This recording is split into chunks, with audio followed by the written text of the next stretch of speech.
Hey Waffle Gang, I do hope you're well. My name is Mark and today we're checking out some more relationship stories, and if you do love a Reddit story, why not consider hitting that like, subscribe, maybe that notification bell too. Let's crack on with today's first story.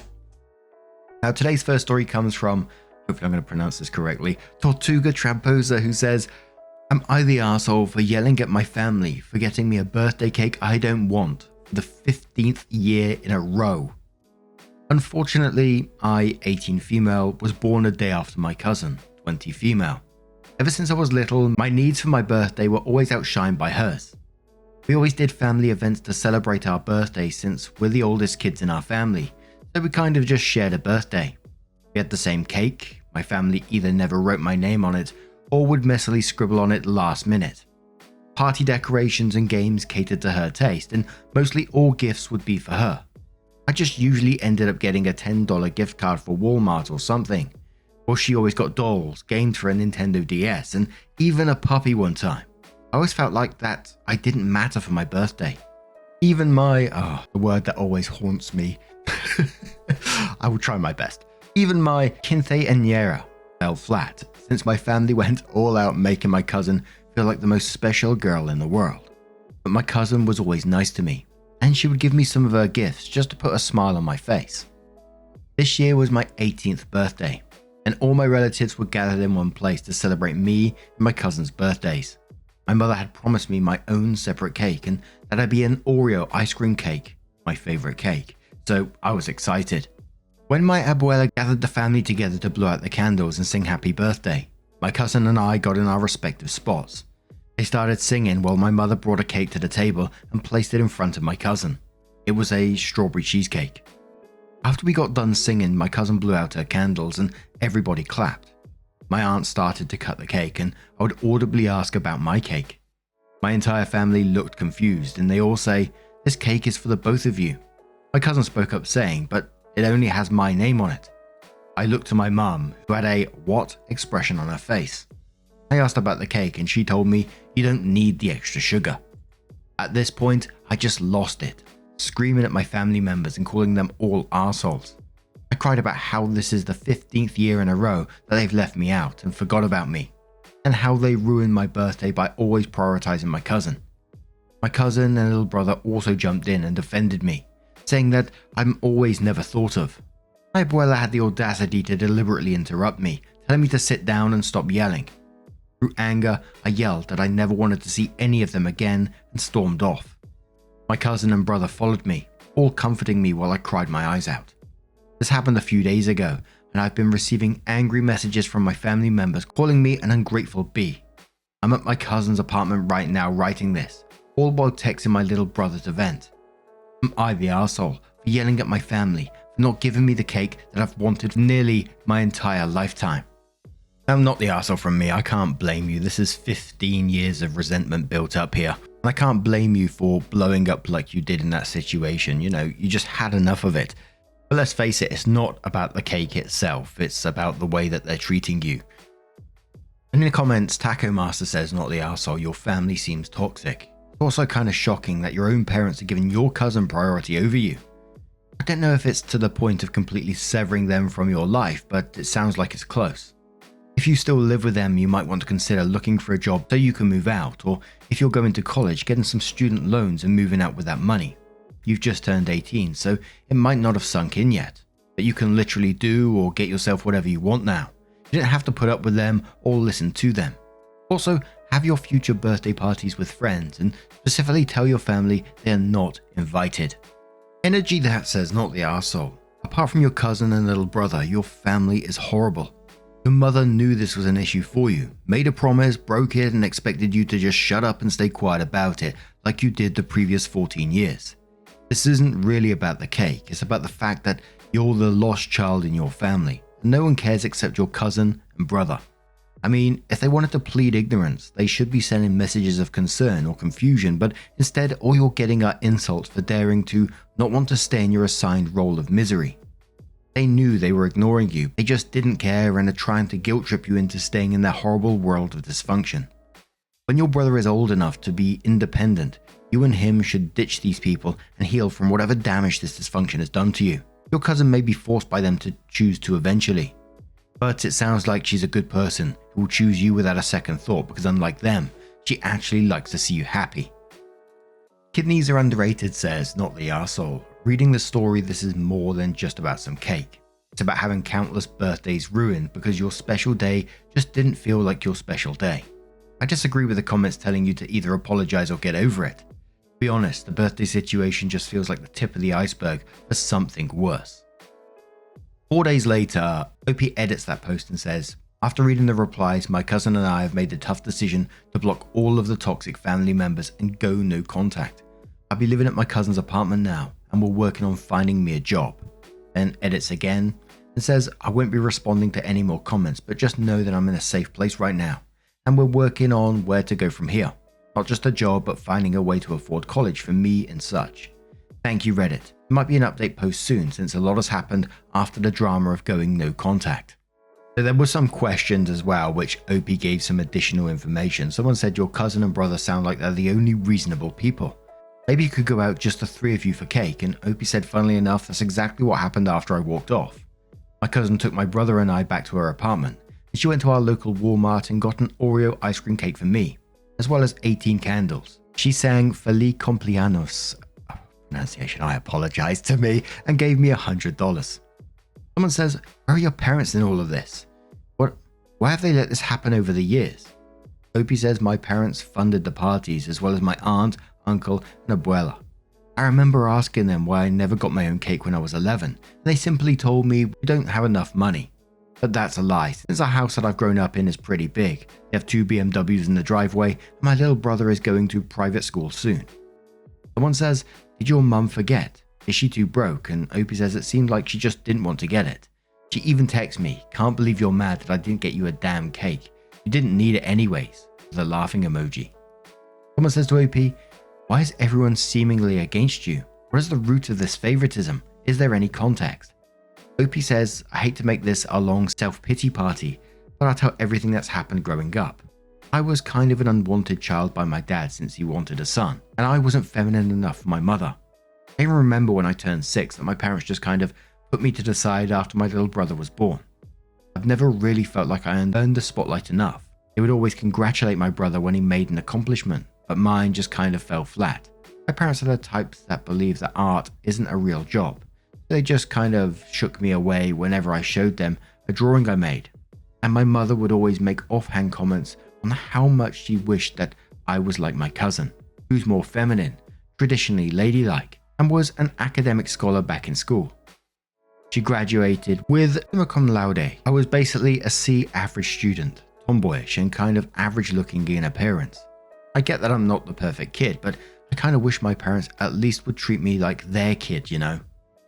Growing up, my parents always compared me to my cousin. Emily has better grades. Her pictures look prettier. Her blonde locks are gorgeous. Have African American roots, so have curly frizzy hair. You're going into art. Well, she's going into medical school. I've never really resented my cousin for being better, but I hated my parents constantly shoving it in my face. OP adds some information on their kinthe. I'm sorry. Here's the funny thing. I had separate kinthes, but since my cousin's 17th birthday fell on my 15th, they also went out making her look and feel like a princess. Then OP had some clarification on the first edit and says my cousins only go in no contact with our abuela, my parents, and any other toxic family member. She's still contemplating her parents at the moment, as my brother is still a minor, so he has to put up with them for a few more years. Quick edit, she and I blocked them on everything else as well, since my abuela tried to message my cousin on Facebook that I was corrupting her little angel, and she wanted her to stay pure and good. The OP updates their post 5 months later and says, hello everybody, Teresa here. A lot has happened within the last 5 months of the incident at what was supposed to be my 18th birthday party. There were many ups and downs that just mentally drained me. Alright, first off, I blocked my family members, the toxic ones at least. A lot of commenters suggested this, so I took this as the best course of action. I've been receiving call after call from my family members chastising me for making a scene and breaking my cousin's trust with them. My cousin was appalled by their behavior towards me and decided to cut them all out. I've been living with my cousin for about a month after that point. I was able to get a job and help out just a little. I started taking online classes and saving up some money for my own apartment because I felt like I was being too big of a burden for my cousin. My cousin tried to stress that I was welcome to stay as long as I needed, but I told her that I was ready to leave everything behind. Back in October, I was packing some things up to get ready to move. My cousin told a family friend about this, and said friend told my mother, who reached out to me on a burner account on Instagram asking if we could meet up and talk. My heart ached when I realized who it was. I haven't heard from my mother for 4 months by that point, so I was admittedly skeptical. This may have been a dumb move, but I agreed to come under the condition that my cousin assisted me. We met up at a local restaurant and I saw my mother for the first time in months. She looked depressed and lost a lot of weight and seemed happy to see me, for once. She tried to hug me, but I stopped her. She respected that. We sat down and began to talk, catching up with everything. At the end of the conversation, she apologized and asked if we could start things over. As much as I wanted a relationship with my parents, I just told her that I couldn't forgive her for the past 15 years. Of always making me feel unimportant and making me feel worthless all the time. I told her that for once in my life I was legitimately happy, and that things would be better if we never spoke again. My mother surprisingly didn't contest this. She just hung her head and paid the bill. That happened a month ago. As of right now, I've moved far away from home, halfway across the country. I'm still in no contact with my parents and toxic family members.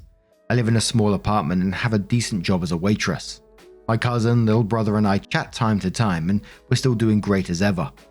It's a bit quiet here, so I might adopt a puppy soon. I wish I could say it was a happy ending with a shit ton of drama and everybody clapped at the end. But it's best just to tell the truth. Thank you everybody for your advice.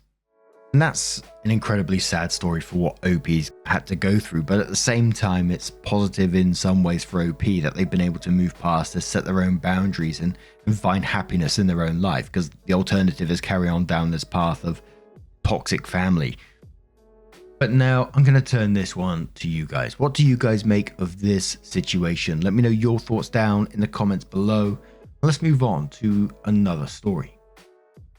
And our next story is titled, Am I Wrong for Making My Son Take a Paternity Test? All names have been changed. This is a mess and I would appreciate opinions from unbiased people. It was recommended that I post here in another page. I, female 39, have 2 kids, male 17 and female 10. When I was 21, I had a one-night stand which resulted in my son, Austin, the father, wanting nothing to do with my child. When my son was 3, I met my husband Mark, male 38. My son adores my husband and calls him father. Austin met his current girlfriend through Mark's best friend Alan, her father. Macy and Austin have been close since they were young, and we were all thrilled when we found out they were dating. After we found out, Mark and I sat Austin down and explained that we're happy for him, but we needed him to know the importance of safe sex, whether it was happening or not. He was disgusted but said he understood, and we left it at that.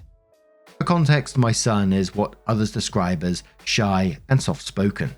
He's really sensitive and takes harsh comments and actions to heart. We thought everything was fine with him until he came home crying. He eventually told us Macy had cheated on him. I was angry and urged my son to leave, but my husband calmed us both and asked to speak with Austin privately. Essentially, he asked Austin what he wanted to do and if he wanted us to stop seeing Macy and her father. Austin said he didn't want that and wanted things to work out with Macy. I was upset but didn't say anything. Ever since that happened, I've hated seeing her around. All I think about when I see her is my son distressed and crying his eyes out. I act cordial around her, but I don't like her. Around February, Austin came home looking rather upset again, so I sat down with him and asked what's going on. I wasn't expecting to hear him say what he said to me. Macy's pregnant. I was furious. I told him I expected better from him. I also said that before anything happened, he needed to do a paternity test. He was angry that I suggested she cheated again, but I didn't like how she was suddenly pregnant. When Mark came home from work, I filled him in and he was equally upset. We all sat down and discussed it. Austin explained that I demanded a paternity test was done and Mark wasn't happy to hear that. I explained that she's cheated before, she could have cheated again. That led to a huge argument before we all calmed down. I asked if her parents knew. Apparently not. He said she agreed to tell them tonight, and sure enough, about an hour later, Mark gets an angry call from Alan demanding that my son marries his daughter.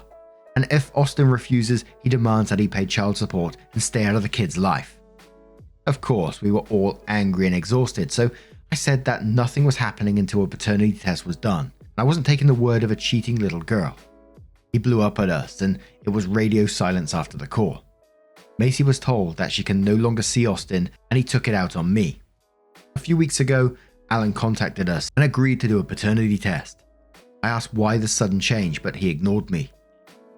He said he set up the appointment for May 5th. Austin went with Mark. He said he didn't want to be around me. It stung, and I won't lie, it made me cry when he said that. Results finally came in a few nights ago, and he isn't the father. He was shattered. Instead of apologizing, he screamed that it was my fault and he'd have never known. He hasn't said much to me since. Maybe I was wrong for making him do a paternity test, but I was only looking out for my son. Was I wrong for making him take a paternity test? And in the comments someone says you are not wrong. The girl was a known cheater. Your son was an easy mark. He is young, sensitive and hurt. This pregnancy would have affected his entire life going forward had he been the father. He would appreciate your insistence on the paternity test after he has a chance to sort his emotions. Madam Banana says absolutely not the arsehole. You saved your son years of heartache. What a pig. She got decided to work it out with him because she was already knocked up and she needed a daddy. What breaks my heart is the friendship your family said had been wrecked. I'm sure the parents are horrified at this outcome. Correct Serve says not enough people on this thread are talking about Mark. For fuck's sake, oh no, not Mark. Mark don't think Austin should get a paternity test for a known cheater. Just saddle his ass with child support for a kid that ain't his. I understand Macy is his friend's kid, but the fact that Mark was about to lay down and let his friend's cheating daughter hook her fingers in his stepson would have me rethinking the whole marriage real fucking fast. OP, you better shape Mark up real fast because he fucking failed your son. So OP does come back in with an update and says, hello all, I got a few requests for an update, so here it is.